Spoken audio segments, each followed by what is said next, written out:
अभी कुछ दिन पहले की बात है, मेरी कज़न चाची विद फैमिली चाचा के साथ हमें घर पे मिलने आई। अब जब वो घर पे आई मिलने, बहुत हमारी बातें हुई। उसके बाद उन्होंने मुझसे पूछा कि पुष्कर, अगर मुझे कुछ अच्छी इन्वेस्टमेंट करनी हो तो मैं कौन से स्टॉक्स में इन्वेस्ट करूं। अब मेरी चाची HDFC बैंक में बहुत अच्छी पोस्ट पर है, बट उन्होंने मुझसे पूछा कि कौन से स्टॉक्स में मैं इन्वेस्ट करूँ। आपको पता है मैंने उन्हें एंड में जवाब क्या दिया? मैंने बोला, आप ना चाची म्यूचुअल फंड्स में इन्वेस्ट कर लो। आप चाहे तो इंडेक्स म्यूचुअल फंड्स में पैसा डाल दो एंड उसमें आप अपनी SIP कर लो। ये मैंने उन्हें सजेशन दिया। हो सकता है आप मेरे पास आओ और मैं आपको बोलूं कि म्यूचुअल फंड्स में इन्वेस्ट मत करो, आप स्टॉक्स में इन्वेस्ट करो। तो मैं अपनी चाची को म्यूचुअल फंड्स में इन्वेस्ट करने के लिए क्यों बोल रहा हूँ और मैं आपको स्टॉक्स में इन्वेस्ट करने के लिए बोलूँगा? अगर आप मुझसे पूछो कि मैंने पैसा ज़्यादा कहाँ डाला हुआ, मैंने दोनों में पैसा डाला हुआ है, म्यूचुअल फंड्स में भी कुछ पैसा डाला हुआ है एंड बहुत सारा पैसा मैंने स्टॉक्स में भी डाला हुआ है, तो मैं अपना ज़्यादातर पैसा, ऑलमोस्ट 95% पैसा स्टॉक्स में डालता हूँ एंड अपना जो भी मुझे पैसा डालना होता है उसमें से 5% पैसा मैं म्यूचुअल फंड्स में डालता हूँ।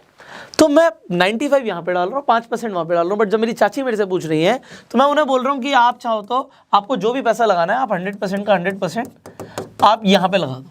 या फिर मैंने उन्हें कुछ कंपनीज़ के नाम सजेस्ट करे जो ब्लू चिप कंपनीज़ हैं। मैंने बोला इनके शेयर्स खरीद के रख लो, जब थोड़ा सा करेक्शन देखे आप इनके खरीद के रखते रहो। बट फिर भी मैंने रिकमेंडेशन क्या दिया कि आप अपना ज़्यादातर पैसा म्यूचुअल फंड्स में डाल दो। अब आपको यहाँ पे कन्फ्यूजन हो गई होगी और ज़्यादातर लोगों को कन्फ्यूजन हो जाती है, भैया स्टॉक्स में पैसा क्या, म्यूचुअल फंड्स में पैसा क्या। बहुत सारे लोगों को पता ही नहीं है कि ये दोनों चीज़ें हैं क्या, डिफरेंस क्या है, कहाँ पे पैसा डालने की बात हो रही है।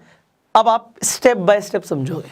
जब हम स्टॉक्स में पैसा डालने की बात करते हैं, बड़ा सिंपल है कि आप कंपनीज के शेयर्स खरीद रहे हो, ठीक है जी। जब आप म्यूचुअल फंड्स में पैसा डाल रहे हो तो आप वहां पे खुद डायरेक्टली बाय नहीं करते किसी कंपनी का शेयर, आप सिर्फ म्यूचुअल फंड में पैसा डाल देते हो और जो फंड मैनेजर होता है, यहां पे देखो जी, एसेट मैनेजमेंट कंपनी के पास आपका पैसा चला जाता है। अब मान लेते हैं HDFC बैंक का कोई म्यूचुअल फंड है, तो HDFC एक फंड मैनेजर अपॉइंट करेगा, वो डिसाइड करेगा आपका पैसा कहाँ डलेगा। आप डिसाइड नहीं कर रहे हो, आप तो सिर्फ यहाँ पे म्यूचुअल फंड में पैसा लगा रहे हो। तो यहाँ पे पैसा लगाना अच्छा है, वहाँ पे पैसा लगाना अच्छा है। अब दोनों को एक बार हम कंपेयर कर लेते हैं। यहाँ पे मैं बीच में वर्सेस लगा देता हूँ and then you will decide what is better, where you need to invest. देखो, before I start this video मैं आपको एक चीज़ बताता हूँ, ये दोनों कंडीशनल है। आपकी कंडीशन क्या है, आप किस लेवल पे हो, आप कितना टाइम देना चाहते हो, इन सब चीज़ों पे डिपेंड करेगा कि म्यूचुअल फंड में पैसा लगाएं या हम शेयर्स में पैसा लगाएं। बट अब हम शुरू करते हैं। नंबर 1, जब आप शेयर्स में पैसा लगा रहे हो, किसके हाथ में कंट्रोल है? कंट्रोल आपके हाथ में। आपको लग रहा है शेयर बहुत ज़्यादा गिर गया, चलो खरीद लेते हैं। आपको लग रहा है कि भैया शेयर बहुत ज़्यादा बढ़ गया, चलो बेच देते हैं, प्रॉफिट बुक कर लेते हैं। कंट्रोल आपके हाथ में है। यहाँ पे म्यूचुअल फंड में क्या होता है, आप हर महीने मान लो आपने SIP करा हुआ है, सिस्टमैटिक इन्वेस्टमेंट प्लानिंग करा हुआ है, आप हर महीने एसेट मैनेजमेंट कंपनी को पैसा दे रहे हो। उस कंपनी को अपने पास पैसे रख के क्या करना है, उसने पैसा लगाना है, क्योंकि जब वो पैसा लगा देगी वो आपसे फीस चार्ज करते हैं। तो वो फीस किस चीज़ के लिए चार्ज करते हैं? क्योंकि वो आपका पैसा इन्वेस्ट कर रहे हैं।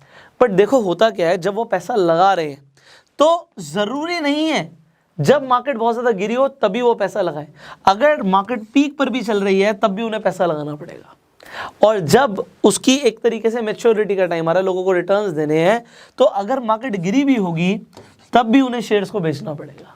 तो यहाँ पे एवरेज रिटर्न्स आपको दिख जाएंगे 14%, 15%, इनफैक्ट 25% तक के भी, उससे कम के भी। बट आपके हाथ में कंट्रोल नहीं है।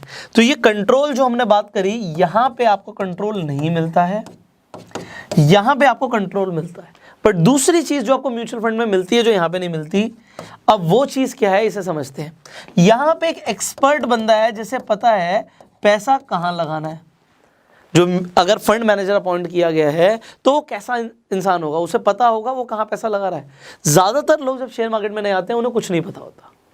अब मेरी चाची हैं, वो HDFC बैंक में है, बट उन्हें भी इतना ज़्यादा नहीं पता स्टॉक्स के बारे में और ना वो टाइम लगाना चाहती हैं। तो भैया मेरा सिंपल सा आंसर था, अगर आप टाइम नहीं लगाना चाहते, आप फ्री रहना चाहते हो, तो किसी एक्सपर्ट के हाथ में आप पैसा दे रहे हो, कोई अच्छा आप म्यूचुअल फंड देखिए। बट पुराने रिटर्न से नए रिटर्न्स को कंपेयर नहीं किया जा सकता। बट फिर भी आपका पैसा एक एक्सपर्ट हैंड्स में जा रहा है, आपको ध्यान नहीं देना, आपको कुछ नहीं करना, आप सिंपल SIP भी करा सकते हो या आप लमसम में इन्वेस्ट कर सकते हो, चॉइस इज योर्स।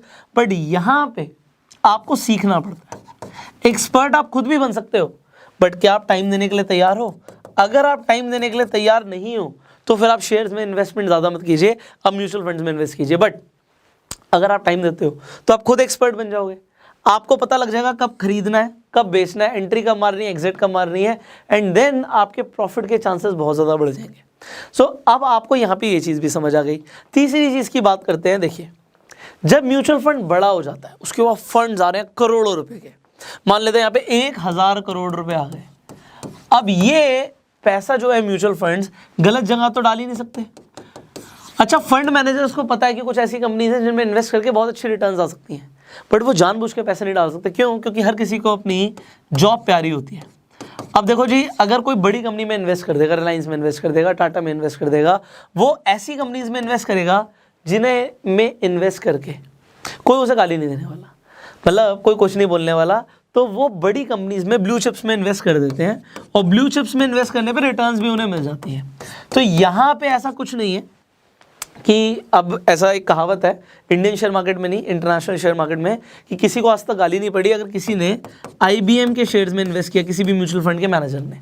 तो IBM मैंने जैसे बोला बाहर की कंपनी है, तो सिमिलरली अगर इंडिया में कोई इन्फोसिस में इन्वेस्ट कर रहा है, विप्रो में इन्वेस्ट कर रहा है, तो उसे गाली नहीं पड़ेगी, क्योंकि बड़ी कंपनीज में इन्वेस्ट कर रहा है। बट उसे पता है ग्रोथ छोटी कंपनीज में हो सकती है, मिड साइज में हो सकती है, स्मॉल कैप में हो सकती है, बट जब पैसा बहुत ज़्यादा आ गया तो उन्हें घुमा फिरा के पैसा लार्ज कैप में ही लगाना है, और लार्ज कैप में सब पैसा लगा देंगे तो ज़रूरी नहीं कि ग्रोथ यहाँ पर बहुत ज़्यादा है। मिड कैप में, स्मॉल कैप में ग्रोथ ज़्यादा है, बट कंपनीज आपको चूज़ करने का अगर चॉइस मिले तो आप डेफिनेटली यहां पर कर सकते हो, जब यहां पे उनके पास ये है कि हमें सेफ खेलना है। आप यहां पे खुद इन्वेस्ट करके थोड़ा सा रिस्क ले सकते हो, बट रिस्क उतना ही लीजिए, कैलकुलेटेड रिस्क लीजिए। और कैलकुलेटेड रिस्क लेने में अगर आप मान लो 10 कंपनीज में इन्वेस्ट करते हो जहां पे आप कैलकुलेटेड रिस्क लेते हो और 6 आपको ज़बरदस्त रिटर्न देती हैं, मान लो 3 में आपका लॉस भी हो जाता है और 1 न्यूट्रल है, तो ये जो 6 कंपनीज है ना, ये सब बराबर कर देंगी। और ये लॉन्ग टर्म में देखा भी है। अगर कुछ अच्छी कंपनीज में आप इन्वेस्ट कर देते हो, आप फंडामेंटल स्ट्रांग देखते हो कंपनीज को और उनमें इन्वेस्ट करते हो, 6 में प्रॉफिट, 3 में नुकसान, 1 न्यूट्रल, ये एक एवरेज चलने वाली है। अगर आप शेयर मार्केट में आज उतर रहे हो तो ये एवरेज बता रहा हूं मैं आपको। बट फिर भी क्या है कि आपके ज़्यादातर डिसीजंस अगर ठीक हुए और वहां पे किसी कंपनी ने आपको मल्टीपल का रिटर्न दे दिया, तो एक कंपनी भी बाकी 9 की कमी पूरी कर सकती है, डिपेंडिंग आप कैलकुलेटेड रिस्क कितने ले रहे हो। चॉइस आपकी है, आपको देखना है कि आपका एटीट्यूड, आपका टेम्परामेंट कैसा है, आप क्या झेल सकते हो, क्या आप रिस्क ले सकते हो थोड़ा बहुत। अब देखो, यहाँ पे भी और यहाँ पे भी आप पैसे को बढ़ता हुआ भी देखते हो, आप पैसे को कम होता हुआ भी देखते हो, क्योंकि यहाँ पे हर दिन की रिटर्न आपको म्यूचुअल फंड भी दिखा रहा है, आपको हर दिन की रिटर्न आपको शेयर्स भी दिखा रहे हैं। बट मेरा आपको एक सजेशन है, अगर आप सीखने के लिए तैयार हो एंड आपको जब खुद ये कंट्रोल अपने हाथ में लेना है कि भैया मैं अपने पैसे को खुद मल्टीप्लाई करके देखना चाहता हूँ, छोटे पैसे से आज आप इन्वेस्टमेंट करोगे गलती करोगे। बट मान लेते हैं आज आप एक स्टूडेंट हो, आज आप 5, 10, 20 हज़ार रुपये से इन्वेस्टमेंट करते हो, गलती भी कर देते हो, कल को आप लाखों रुपए भी कमाओगे। तब तक अगर आप सीख जाओगे तो आप अपनी ज़िंदगी में बहुत ज़्यादा रिटर्न्स कमा सकते हो। म्यूचुअल फंड्स में इन्वेस्टमेंट ज़्यादातर वो लोगों को मैं सजेशन दूंगा जो कहते हैं जी हम फ्री रहना चाहते हैं, हम रिलैक्स रहना चाहते हैं, बट फिर भी हमें बैंक में एफडी से ज़्यादा रिटर्न चाहिए, इन्फ्लेशन को बीट करना है, कंपाउंडिंग को भी करना है, अपने लिए अपने फेवर में यूज़ करना है, बट हम टाइम नहीं दे सकते। तो अगर टाइम की शॉर्टेज है तो आप डेफिनेटली म्यूचुअल फंड में इन्वेस्ट करो। तो मैंने अपनी चाची को क्यों बोला होगा म्यूचुअल फंड्स के लिए, now you got the point, क्योंकि अपनी जॉब में वो इतनी बिजी है कि टाइम बहुत कम है, बट एफडी से ज़्यादा रिटर्न्स चाहिए एंड डेफिनेटली कंपाउंडिंग की पावर को वो समझ चुकी हैं, इसीलिए उन्होंने मेरे से ये चीज़ पूछी। बट देन मैंने उन्हें कुछ ब्लू चिप्स कंपनीज में डायरेक्टली इन्वेस्टमेंट के लिए बोला, क्योंकि जब आप डिलीवरी लेते हो यहाँ पे कुछ आपको चार्जेस पे करने पड़ते हैं, बट अगर आप डिलीवरी ले रहे हो आपके अपने डीमेट अकाउंट से तो डिलीवरीज में चार्जेस नहीं लगते हैं जनरली। सो आपने क्या डिसाइड किया अभी तक, आप नीचे कमेंट करके जरूर बताइएगा।